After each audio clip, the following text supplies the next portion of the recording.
नमस्कार, मैं एक और आप देख रहे हैं हंगामा टाइम्स न्यूज। आइए नजर डालते हैं राजधानी की बड़ी खबरों पे। हमारे संवाददाता की एक विशेष रिपोर्ट।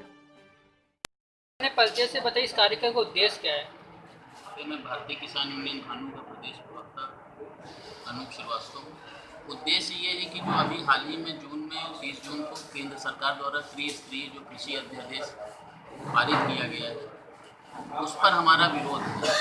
कम से कम वर्तमान स्वरूप में तो हमारा विरोध है उसका, क्योंकि उसमें कुछ ऐसे कंडीशंस हैं जिसमें किसानों का हित सिक्योर नहीं है, और किसानों का हित जब तक सिक्योर नहीं होता तो ऐसे किसी अध्यादेश का कोई मायने नहीं रह जाता। 74 साल में ये जो अध्यादेश आया है वो भी पिछले 74 सालों की तरह ही बेमानी ही साबित हो गया। ये प्रदेश सरकार से किसान और आम जनता के लिए मांगे क्या क्या रखे हुए हैं? देखिए, प्रदेश सरकार से तो सबसे पहले हम लोगों की मांग, जो लॉकडाउन पीरियड में निजी विद्यालय जो संचालक हैं, जो कॉरपोरेट सेक्टर के अधिक से अधिक लोग हैं, मैं पूछना चाहता हूं, सरकार से ही पूछना चाहता हूं कि सरकार अपने सरकारी कर्मचारियों को सारी चीज़ों के बंद होने के बाद भी, डिपार्टमेंट्स में काम ना होने के बाद भी, शिक्षा विभाग में विशेषकर कोई काम ना होने के बाद भी लगातार किसी तरह की कटौती ना करके वेतन दे रही है।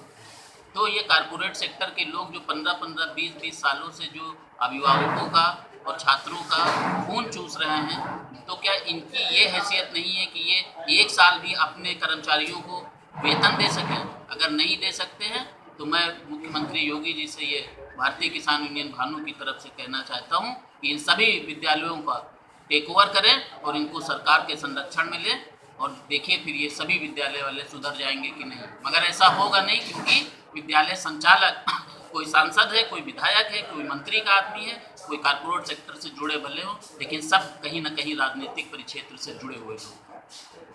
सर, अपने परिचय से बताइए, इस कार्यक्रम का उद्देश्य क्या है? आशु चौधरी, उत्तर प्रदेश प्रभारी, भारतीय किसान यूनियन भारत। आज का जो हमारा कार्यक्रम था इसमें केंद्र सरकार और राज्य सरकार को जो है कई ज्ञापन के माध्यम से भारतीय किसान यूनियन भारत ने कई मांगे रखी थी। उन मांगों पर अभी तक विचार ही नहीं किया गया। जैसे अभी जो लॉकडाउन के दौरान निजी विद्यालय थे, हमारे प्रवक्ता जी ने बताया फीस माफी के लिए, उस पर शासन ने कोई संज्ञान नहीं लिया। अभी केंद्र सरकार ने जो त्रिस्तरीय अध्यादेश जारी किया है इसको लेकर भी हम लोगों ने ज्ञापन दिया है कि किसान विरोधी है। इस पर भी केंद्र सरकार को सोचना चाहिए। मौजूदा हालात जो हमारे हैं, हमारी जो स्थिति है, वो गांव में अगर शासन प्रशासन के लोग जाएं तो उनको मालूम देगा कि हाँ गांव की हालत क्या है, किसानों की हालत क्या है।